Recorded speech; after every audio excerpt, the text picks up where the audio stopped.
اور ہر کمرے کے افراد سے کہو کہ ماسک مین کے حکم سے یہ عمارت تباہ کر دی جائے گی، لہٰذا جتنی جلدی ممکن ہو وہ یہاں سے دور چلے جائیں۔ تم یہاں ٹائم بم رکھنے کے بعد سب سے آخر میں عمارت سے نکلو گے۔ نائک نے بڑی لجاجت سے کہا، آپ رینا کو یہاں سے جانے دیں، میں جانتا ہوں کہ آپ اس عمارت کو تباہ نہیں کریں گے۔ بعد میں تنظیم کے لوگ مجھے جھوٹا اور فریبی کہیں گے۔ میں جب بھی اس عمارت سے نکلوں گا وہ مجھے قتل کر دیں گے۔ میں چاہتا ہوں کہ وہ میری بہن کو فریبی نہ سمجھیں۔ یہ پہلے یہاں سے چلی جائے۔ میں نے انکار میں سر ہلا کر کہا، تمہارے جھوٹ اور فریب کا انتقام لینے والے تمہاری بہن کو بھی زندہ نہیں چھوڑیں گے۔ تم دونوں بہن بھائی کی بھلائی اسی میں ہے کہ اب ہمارے ساتھ رہو، ہم تمہاری حفاظت کریں گے۔ نائک مجبور تھا، انکار کی صورت میں ہم اسے گولی مار دیتے، اس لیے اس نے میرے حکم کی تعمیل کی۔ آگے بڑھ کر اس نے ایک مشین کی اسکرین کو روشن کیا، پھر باری باری مختلف کمروں کے بٹن دبانے لگا۔ وہ کمرے یک کے بعد دیگرے اسکرین پر نظر آ رہے تھے اور نائک ہر کمرے کے افراد سے کہہ رہا تھا، فوراً بڑے ہال میں پہنچو، ہم سب خطرات میں گھرے ہوئے ہیں۔ آخر میں اس نے بڑے ہال کے بٹن کو دبایا، اسکرین پر وہ ہال نظر آنے لگا۔ مرد عورتیں پریشانی کی حالت میں وہاں تیزی سے چلے آ رہے تھے کیونکہ نائک نے ان کے کانوں میں خطرے کی گھنٹی بجا دی تھی۔ جب تمام لوگ وہاں جمع ہو گئے تو نائک نے مائک آن کرتے ہوئے کہا، میں تم ساتھیوں، ماسک مین نے حکم دیا ہے کہ یہ عمارت فوراً خالی کر دی جائے، کیونکہ دشمنوں کو حفاظتی خفیہ مشینوں اور خفیہ سرگرمیوں کا علم ہو چکا ہے۔ وہ کسی وقت بھی قانون کے محافظوں کو اس عمارت میں بھیج سکتے ہیں یا اپنے طور پر ہمیں نقصان پہنچا سکتے ہیں۔ موجودہ حالات کے پیش نظر ماسک مین کا حکم ہے کہ اس عمارت کو فوراً تباہ کر دیا جائے۔ تم لوگوں کے یہاں سے نکلتے ہی میں مخصوص مقامات پر ٹائم بم رکھ کر باہر چلاؤں گا۔ تم یہاں سے جتنی دور جا سکتے ہو چلے جاؤ، ہری اپ۔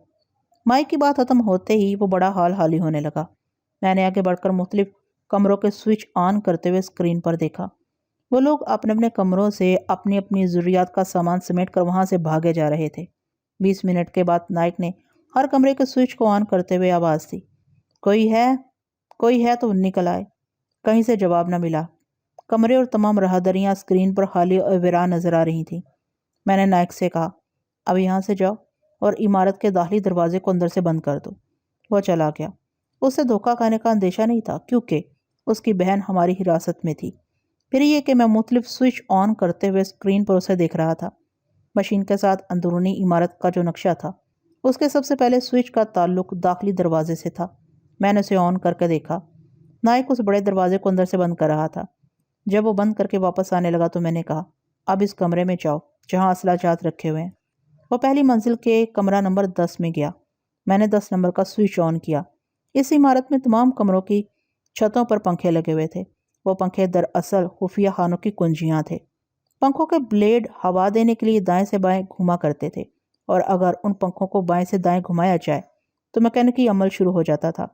نائک نے اسی میکینکی عمل سے خفیہ خانہ کھولا۔ وہاں ریوالور، رائفلیں، اسٹین گنیں وغیرہ نظر آنے لگیں۔ میں نے کہا، 2 ریوالور، سائلنسر اور کارتوس کی پیٹیاں لے کر آؤ۔ وہ میری مطلوبہ چیزیں اٹھا کر لانے لگا۔ میں نے پہلی منزل سے 7ویں کمرے کو چھوڑ کر باقی تمام کمروں کو مشینی سوئچ لاک کے ذریعے مقفل کر دیا۔ نائک نے واپس آ کر 2 ریوالور اور کارتوس کی پیٹیاں رومانہ اور واندے کے حوالے کر دیں۔ میں نے نائک سے کہا، تم رینا کے ساتھ کمرہ نمبر 40 میں جاؤ، وہاں کچن ہے، اپنی مرضی سے کچھ پکا کر کھا لینا۔ وہ رینا کا ہاتھ تھام کر وہاں سے چلا گیا۔ میں اسکرین پر دیکھتا رہا۔ جب وہ دونوں کمرہ نمبر 40 میں داخل ہو گئے تو میں نے اس کمرے کے مشینی سوئچ لاک کے ذریعے مقفل کر دیا۔ پھر رومانہ سے کہا، تم لفٹ کے ذریعے 5ویں منزل میں جاؤ، وہاں کمرہ نمبر 52 کے پنکھے کو اسی طرح آپریٹ کرو۔ خفیہ خانے میں میک اپ اور گیٹ اپ کا سامان ہے۔ اعظم کے میک اپ کے لیے اپنی پسند کا سامان وہاں سے لا کر پہلی منزل کے کمرہ نمبر 7 میں رکھ دو۔ وہ اپنا ریوالور اور کارتوس کی پیٹی لے کر چلی گئی۔ میں دوسری منزلوں کے تمام کمروں کو مشینی سوئچ لاک سے مقفل کرنے لگا۔ واندے کو حکم دیا، تم پہلی منزل کے پہلے کمرے میں آرام کرو۔ جب کوئی خطرہ پیش آئے گا تو تمہارا دماغ تمہیں کمرے سے باہر نکلنے پر مجبور کر دے گا۔ جاؤ۔ وہ بھی چلا گیا۔ اسکرین پر رومانہ کمرہ نمبر 52 میں نظر آ رہی تھی۔ وہ خفیہ خانے کو کھول کر میک اپ کے سامان کا انتخاب کر رہی تھی۔ میں نے مشینی سوئچ لاک کے ذریعے واندے کے لیے کمرہ نمبر 1 کو کھول دیا۔ جب رومانہ سامان لے کر نکلی تو کمرہ نمبر 52 کو مقفل کر دیا۔ اس کے بعد ایک میز پر چڑھ کر چھت کے پنکھے کے تمام مشینوں کو خفیہ خانے میں بند کیا۔ کمرے سے باہر آ کر اسے چابی کے ذریعے مقفل کیا، پھر پہلی منزل کی طرف چل پڑا۔ رومانہ لفٹ کے ذریعے پہلی منزل کے کمرہ نمبر 7 میں پہنچ گئی۔ وہ ایک دفتری کمرہ تھا۔ اس دفتر کے اندرونی دروازے کو کھول کر وہ کمرہ نمبر 6 میں پہنچ گئی۔ وہ ایک پرتکلف بیڈ روم تھا۔ اس خوابگاہ کے ساتھ ایک باتھ روم اور کچن بھی تھا۔ وہ سوچنے لگی، اعظم کے لیے میک اپ کا سامان اس کمرے میں لانے کے لیے کہا گیا، اس کا مطلب یہ ہے کہ اعظم اسی کمرے میں آئے گا۔ وہ تھکن کا احساس کرتی ہوئی فوم کے ملائم بستر پر گر پڑی۔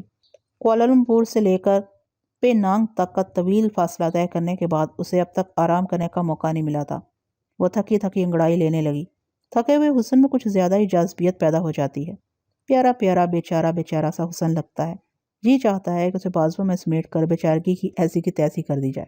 ہر عورت اپنی جوانی میں بڑے پیار سے اپنی ایسی تیسی چاہتی ہے، اپنے محبوب کے تصور میں سوچتی ہے کہ وہ چاہنے والا آئے اور اسے ادھر سے ادھر کر دے، ادھر کلی تھی ادھر پھول کر دے۔ رومانہ شرمائی لجائی سی سوچ رہی تھی، جو کلی ہے وہ پھول کیسے بن جاتی ہے، کیسے بنائی جاتی ہے؟ یہ تو جادوگری ہے۔ کہاں ہو میرے جادوگر، میں بہت دور سے آئی ہوں۔ انگڑائی کی اٹھان پر وہ جھجک گئی، پھر ہڑبڑا کر اٹھ بیٹھی، کیونکہ میں کمرہ نمبر 6 اور 7 کے درمیان دروازے پر کھڑا بدماشوں کی طرح اسے للچائی ہوئی نظروں سے دیکھ رہا تھا۔ وہ گھرا کر بولی، کیا تم آنے سے پہلے دستک نہیں دے سکتے تھے؟ میں نے ایک قدم آگے بڑھ کر کہا، دستک دیتا تو تمہاری ہوشربا جوانی کی قیامت بڑی اٹھان دیکھنا پاتا۔ قسم سے پٹاہا ہو پٹاہا۔ اس کا غصہ دھل گیا۔ وہ یک بیک مسکراتی ہوئی بستر سے اٹھتی ہوئی بولی، اچھا تو ایسے کہو نا، تم اس پٹاہے کی آتش فشانی دیکھنا چاہتے ہو؟ لو اب دل تھام کر دیکھو۔ وہ دونوں باہیں پھیلا کر آگے بڑھی۔ اس کی سوچ چگلی کھا رہی تھی کہ وہ کیا کرنا چاہتی ہے۔ پھر اس نے وہی کیا۔ قریب آتے ہی رولنگ کک ماری، یعنی گھومتی ہوئی لاتیں چلائیں۔ پہلے دائیں لات، پھر گھوم کر بائیں لات۔ اس کا وار کبھی حالی نہیں جاتا تھا، مگر حالی لاتیں گھوم کر رہ گئی تھی۔ میں ایک قدم پیچھے جا کر مسکرا رہا تھا۔ اس نے مجھے بے یقینی سے دیکھا۔ اب وہ جمناسٹک کے کرتب دکھانا چاہتی تھی، لیکن بلاؤز اور سکرٹ پہنے ہوئی تھی۔ کرتب کے دوران سکرٹ الٹ کر منہ پر آ جاتا تھا، اس لیے وہ مجھے گھورتی ہوئی اپنا لباس اتارنے لگی۔ میں نے خوشی کا اظہار کیا۔ شاباش، میں یہی چاہتا تھا کہ تم لباس کا تکلف ختم کر دو، بڑی سمجھدار ہو۔ وہ اندر ہی اندر پچوتاب کھا رہی تھی۔ لباس کے اندر جمنازم کا خوبصورت متصر سا لباس تھا۔ جمناسٹک کی انگلیوں سے تراشا ہوا خوبصورت بدن گلاب کی طرح کھل کر سامنے آ گیا تھا۔ بدن کے نشیب افراز جوانی کی گونگی زبان سے چیخ رہے تھے۔ میں چند لمحوں کے لیے سب کچھ بھول کر اس کے وجود کی بھول بھلیوں میں گم ہو گیا۔ ایسے وقت میں مار کھا جاتا، مگر ہا ہپ ہپ کی آواز نے مجھے چونکا دیا۔ وہ کبھی ہاتھوں کے بل الٹ رہی تھی، کبھی ٹانگوں کے بل پلٹ رہی تھی، ابھی ادھر ابھی ادھر میری نگاہوں کو بھٹکا رہی تھی تاکہ میں اس کے حملے کے صحیح وقت کا تعین نہ کر سکوں۔ لیکن میں تو اس کے دماغ میں تھا۔ آہستہ آہستہ جگہ بدل کر پلنگ کی طرف جا رہا تھا۔ تب اس نے اپنے لائن آف ایکشن کے مطابق بڑی زبردست فلائنگ کک ماری۔ یقیناً اس کی زد میں آنے والے کا منہ ٹوٹ جاتا، مگر اس نے منہ کی کھائی۔ میں عین وقت پر بیٹھ کر اٹھ گیا۔ وہ فضا میں اڑتی ہوئی میرے سر کے اوپر سے گزرتی ہوئی فوم کے ملائم بستر پر چت ہو گئی۔ وہ بجلی کی طرح ادھر سے ادھر لپکتی تھی، کبھی گرتے ہی چشموں زن میں کلا بازی کھا کر دشمنوں کے سر پر پہنچ جاتی تھی، مگر اس وقت وہ بستر پر پڑی رہ گئی۔ اس کا دماغ چیخ رہا تھا، یہ فرحات ہے، یہ فرحات ہے۔ فرحات کی قسم، دنیا کا کوئی شخص اتنا پھرتیلا نہیں ہو سکتا کہ میرے حملے کے صحیح وقت کو سمجھتے ہوئے اپنا بچاؤ کر سکے۔ یہ فرحات ہے، یہ ٹیلی پیتھی کے ذریعے سمجھ لیتا ہے۔ یہ سوچ کر وہ بستر پر بیٹھ گئی۔ پھر اس نے پلٹ کر دیکھا۔ میں نے بڑے اطمینان سے داڑھی، مونچھ اور مصنوعی ناک اپنے چہرے سے اکھاڑ کر اس کی طرف اچھال دی۔ وہ فرط مسرت سے چیخ پڑی۔ فرحات فوم کے بستر نے اسے اچھالا۔ اس کے قدم فرش پر آئے، پھر فرش سے بھی قدم اچھلے اور دوسرے ہی لمحے وہ آ کر مجھ سے لپٹ گئی۔ خیال ہانی نے مجھے پہلے ہی بتا دیا تھا کہ وہ اسی طرح دیوانہ وار آئے گی۔ میں اسے سنبھالنے کے لیے اپنا توازن برقرار رکھ سکتا تھا، مگر ایسے وقت میں گرنے ہی میں مزہ آتا ہے، لہٰذا میں اسے لیے ہوئے قالین پر گر پڑا۔ مارے خوشی کے اس کے منہ سے آواز نہیں نکل رہی تھی۔ دونوں ہاتھوں سے میرے چہرے کو ٹٹول ٹٹول کر یقین کر رہی تھی کہ ایک طویل تھکا دینے والی تلاش کے بعد اس نے مجھے پا لیا ہے، اور مجھے اس کا تپتا ہوا بدن چھو رہا تھا، جگہ جگہ سے دستک دے رہا تھا، اپنے اندر کی آنچ سے بول رہا تھا، میں تمہیں پہچان رہی ہوں، تم مجھے پہچانو، میں ہوں سمندر کی بیٹی، طوفانی لہروں کی پروردہ۔ 7 سمندر مجھے پہچانتے ہیں، تم بھی مجھے پہچان لو گے جب میرے شباب کی آندھی بولے گی۔ میں نے اس آندھی کو سمیٹ لیا، اس کی تند و تیز سانسوں پر اپنی سانسوں کا گھیرا ڈال دیا۔ ہونٹوں کی ظالم انگلیوں سے مکھن جیسے چہرے کی چٹکیاں بھرنے لگا۔ پہلے وہ گلابی تھی، جذبوں کی آگ میں تپ کر سرخ ہونے لگی۔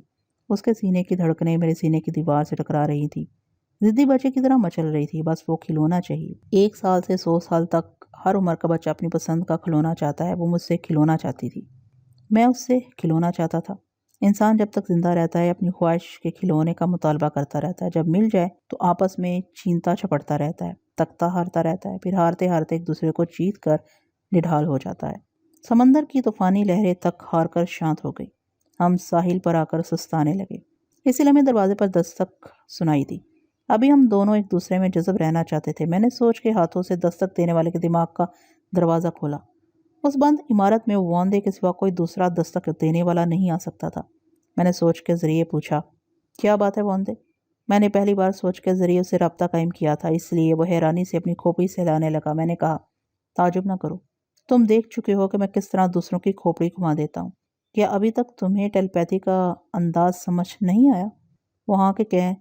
وہاں کہنے کے لیے اوپر سے نیچے سر ہلانے لگا۔ میں نے کہا، تو پھر بتاؤ کس لیے دستک دے رہے ہو؟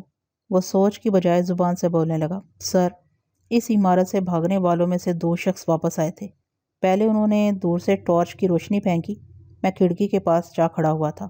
انہیں نظر آ گیا، میری موجودگی سے وہ سمجھ گئے کہ عمارت ابھی تباہ نہیں کی جائے گی۔ وہ قریب آ گئے، مجھے آوازیں دینے لگے۔ میں نے کہا، یہاں سے چلے جاؤ، یہ عمارت پولیس والوں کی نظروں میں آ چکی ہے۔ وہ بحث کرنے لگے کہ میں پولیس کا آدمی نہیں ہوں تو پھر یہاں کیا کر رہا ہوں۔ تب میں نے ریوالور میں سائلنسر لگا کر ایک شخص کو گولی کا نشانہ بنایا، مگر نشانہ چوک گیا۔ وہ دونوں بھاگ گئے۔ اب ہو سکتا ہے کہ پوری ٹیم کے ساتھ واپس آئیں۔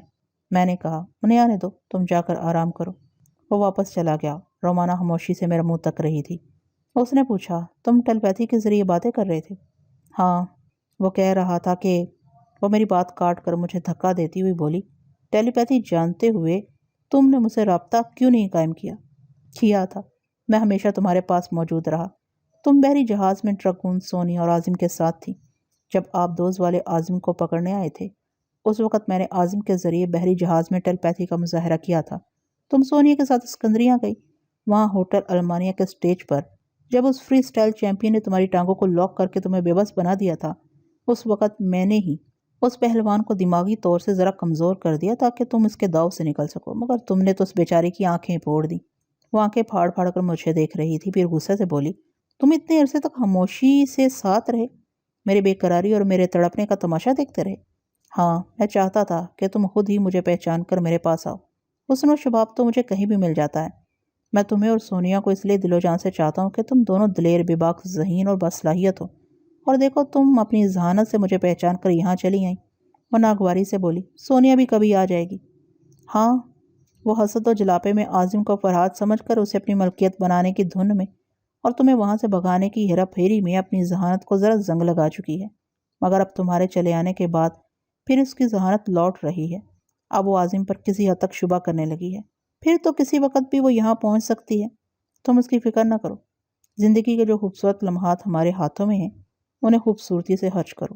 میں نے ایک بار پھر اسے خرچ کرنے کے لیے اپنے بازو میں سمیٹنا چاہا، مگر وہ کروٹ بدل کر منہ پھیر کر بولی، مجھے ہاتھ نہ لگاؤ، تم ہر جائی ہو۔ سونیا اور میجون سے کھیلتے رہے اور مجھے بھی پھانستے رہے۔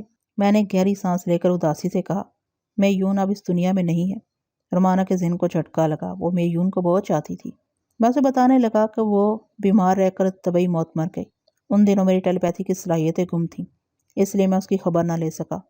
وہ بولی، میجون بہت ہی نازک مزاج تھی، کانچ کی گڑیا تھی، تمہاری محبت کے روگ نے اسے مار ڈالا۔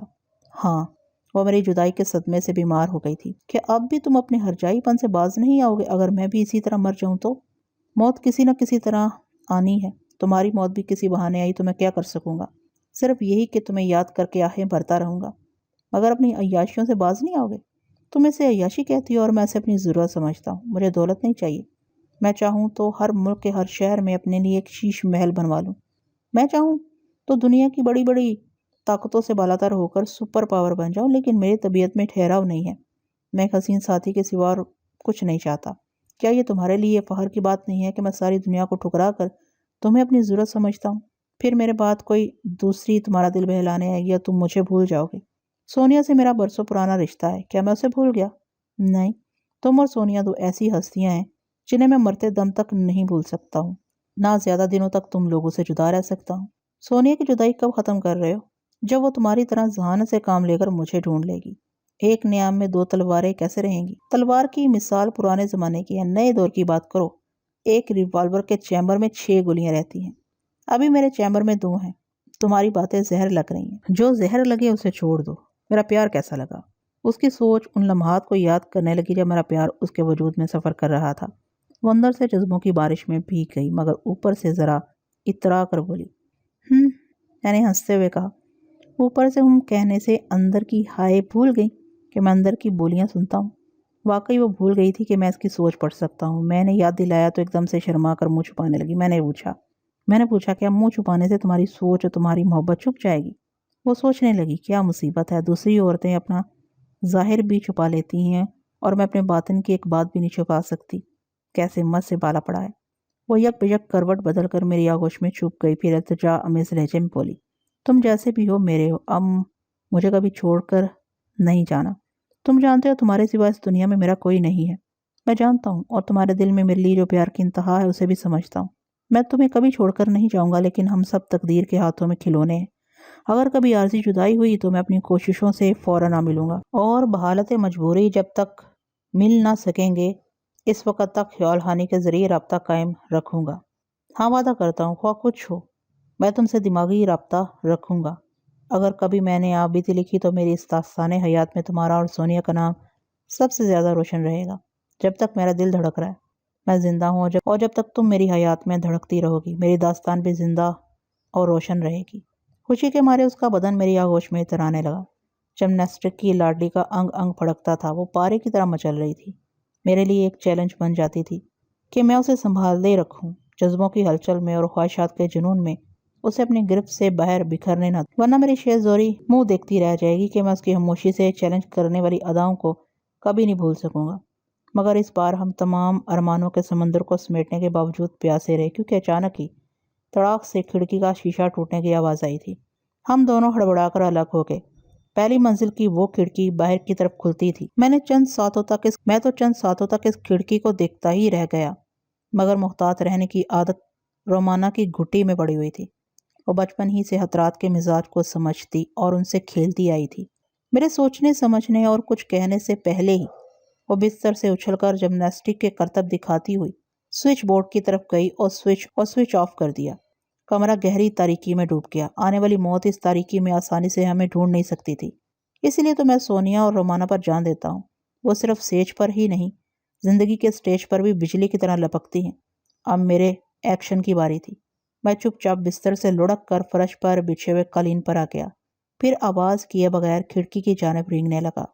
وہاں سے 3 قدم کا فاصلہ تھا، مگر رینگ کر فاصلہ طے کرنے میں ذرا وقت لگ جاتا ہے۔ جب میں وہاں پہنچا تو کھڑکی کے باہر ایک انسانی سایہ نظر آیا۔ وہ ایک رسی کو تھام کر لٹکتا ہوا کھڑکی تک پہنچ گیا تھا اور اب کھڑکی کے فریم پر اپنے پاؤں جما رہا تھا۔ پھر اس کی آواز سنائی دی، اس کمرے میں پہلے روشنی تھی، اب اندھیرا ہو گیا ہے۔ میں جانتا ہوں یہاں ضرور کوئی ہے۔ بہرحال یہ عمارت چاروں طرف سے گھیر لی گئی ہے۔ میں چھپنے والوں سے کہتا ہوں کہ وہ نیچے جا کر دروازہ کھول دے، ورنہ بات پوری ہونے سے پہلے ہی اس کے حلق سے ایک فلک شگاف چیخ نکلی۔ رسی اس کے ہاتھوں سے چھوٹ گئی اور وہ الٹ کر نیچے چلا گیا۔ اس کی سوچ نے بتایا کہ اسے بجلی کا شاک پہنچا ہے۔ بعد میں پتا چلا کہ رومانہ نے بجلی کے ننگے تار کو اس کے پاؤں سے لگا دیا تھا۔ بہرحال وہ پہلی منزل سے نیچے گرا تھا۔ ایک تو اسے سخت چوٹیں آئی تھی، دوسرے بجلی کے جھٹکے نے اس کے دماغ میں تاریکیاں بھر دیں۔ اس کے بے ہوش ہونے سے پہلے میں نے اس کے ڈوبتے ہوئے ذہن سے دوسرے لوگوں کی آوازیں سنی۔ ارے کیا ہوا؟ دوسرے نے کہا، کمرہ نمبر 7 کی کھڑکی سے کسی نے اس پر حملہ کیا ہے۔ کھڑکی سے گرنے والا بے ہوش ہو چکا تھا۔ میں دوسرے کے دماغ میں پہنچ گیا۔ وہ اپنے ساتھی سے کہہ رہا تھا، تم اسے دیکھو، میں دوسروں کو محتاط رہنے کی تاکید کرتا ہوں۔ یہ کہتے اس نے ایئر فون کانوں پر پہن لیا۔ ایئر فون کے ساتھ لگا ہوا ایک مائک اس کے منہ کے سامنے آ گیا۔ اس کی سوچ بتا رہی تھی کہ عمارت کے چاروں طرف رسیاں لٹک رہی ہیں اور ان رسیوں کے ذریعے کتنے مسلح جوان عمارت کی مختلف منزلوں کی کھڑکیوں سے پہنچ رہے ہیں۔ میں نے فوراً ہی اٹھ کر رومانہ سے کہا۔ رومانہ فوراً لباس پہن کر کمرہ نمبر 45 میں پہنچو، کھڑکیوں کے ذریعے اندر آ رہے ہیں۔ یہ کہہ کر میں بھاگتا چلا گیا، کمرے کا دروازہ کھول کر لفٹ کی جانب دوڑنے لگا۔ وان نے میرے پاس آ رہا تھا، وہ بھی میرے ساتھ ہو گیا۔